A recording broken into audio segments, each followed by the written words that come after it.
Dear student, आज की इस वीडियो में बड़े ही आसान और सरल तरीके से सोरठा छंद की परिभाषा और उदाहरण का अध्ययन करेंगे। तो देखिए, अगर बात करते हैं सोरठा छंद की, तो ऐसा भी कहा जाता है कि सोरठा छंद दोहा छंद का उल्टा होता है और सोरठा छंद में मात्राओं की संख्या सेम दोहा छंद के उल्टे क्रम में रखी जाती है। तो आइए देखते हैं सोरठा छंद को।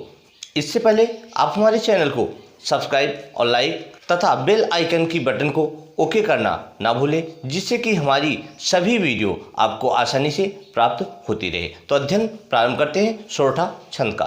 तो देखिए, सोरठा छंद की अगर परिभाषा की बात करते हैं तो देखिए, परिभाषा हमारी कहती है यह एक मात्रिक अर्ध सम छंद है। मात्राओं वाला तो है, लेकिन कैसा छंद है? अर्ध सम छंद है, अर्थात यह सम नहीं है। विषम संख्याओं के योग से इसकी पंक्तियां सम होती है। दूसरा, इसके 4 चरण होते हैं। इसके भी 4 चरण होते हैं। जैसे आपने दोहा में पढ़ा, दोहा के 4 चरण होते हैं, तो इसके भी 4 चरण होते हैं।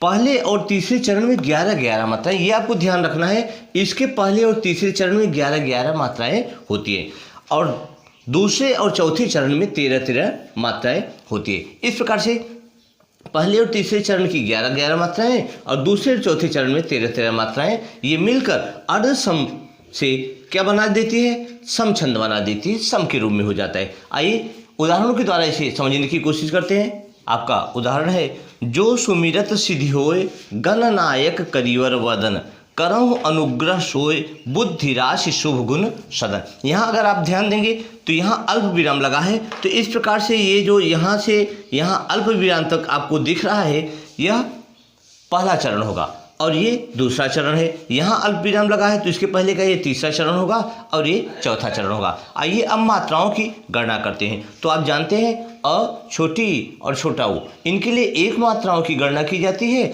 और इनके बाद जितने भी वर्ण पढ़ते हैं अनुस्वार और विसर्ग को लेकर, ये इन सभी की 2 मात्राओं के रूप में गणना की जाती है। तो यहाँ जो है तो 2 मात्राएं हो जाएगी।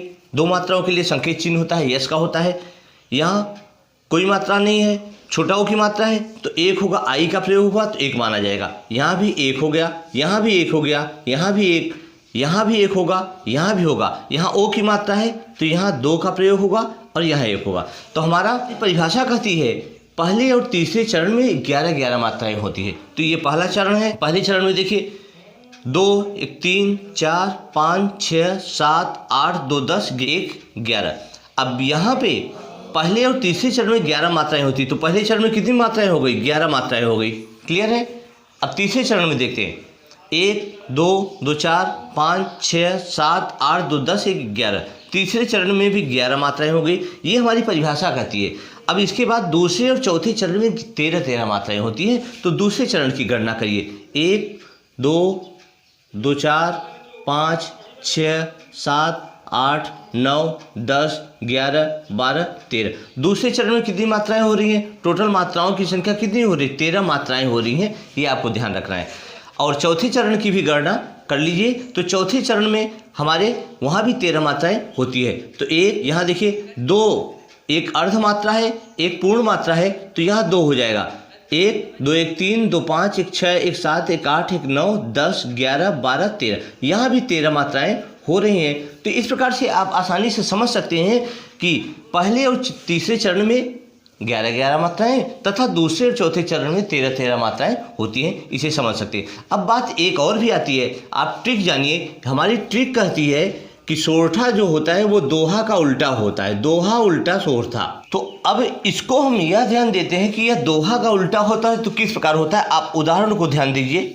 जैसे दोहा में आप क्या लिखते हैं? दोहा में आप लिखते हैं पवन तनय संकट हरण मंगल मूर्ति रूप। तो आपको करना क्या है?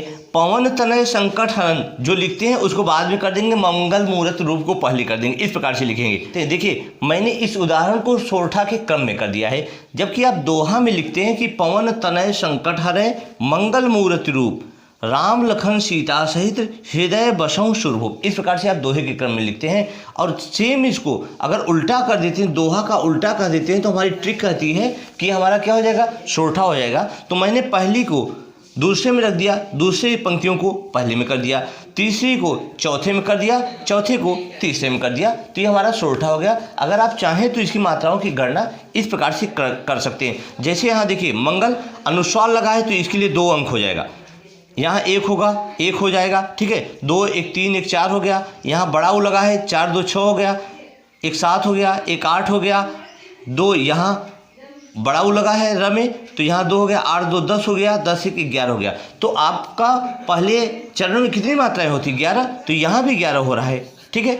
अब देखिए फिर कहता है तीसरे चरण में 11 मात्राएं सोरठा में, और इसी प्रकार से हम तीसरे चरण को देखते हैं।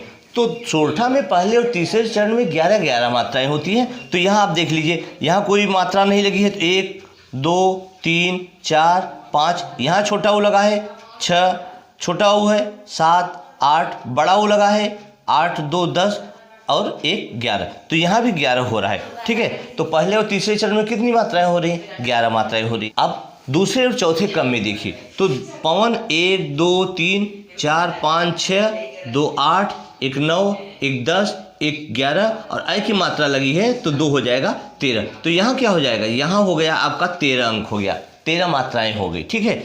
कौन से चरण में? दूसरे। अब चौथे चरण को देख लीजिए, 2 1 3 4 5 6 2 8 2 10 1 11 1 12 1 13, और यहाँ भी क्या हो रहा है? यहाँ भी हो रहा है 13 हो रहा है। तो इस प्रकार से आप आसानी से इसे देख सकते हैं कि दोहे का उल्टा सोरठा होता है, और सोरठे को अगर आप उल्टा कर देंगे तो दोहा हो जाएगा। तो इस ट्रिक के माध्यम से आप आसानी से दोहे और सोरठे को भी समझ सकते हैं। तो सोरठा आपके लिए कठिन नहीं होता, सोरठा बहुत ही आसान होता है, केवल आपको एक ट्रिक के माध्यम से समझने की आवश्यकता है। तो उम्मीद है आपको यह वीडियो पसंद आई होगी। तो आज के लिए बस इतना ही। Thank you so much.